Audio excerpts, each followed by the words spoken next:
Anio talata fa 4 ny volana Febroary taona 2024. Evanjely Masina nosoratan'i Matio nalaina tao amin'ny toko 4:7 hatramin'ny 10:10. Koa mivavaha toy izao ianareo.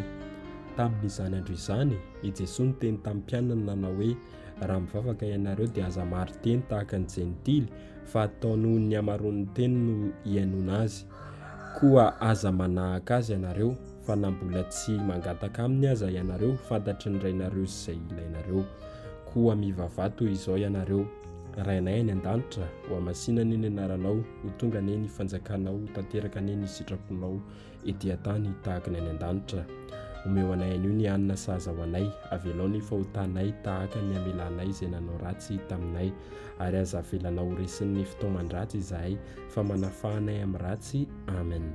Fa raha mamela ny hadisoan'ny olona ianareo dia havelan'ny rainareo any an-danitra koa, fa raha tsy mamela ny hadisoan'ny olona kosa ianareo dia tsy havelan'ny rainareo koa ny hadisoanareo. Izany ary ny tenin'ny Tompo, nderany ho anao ry Kristy.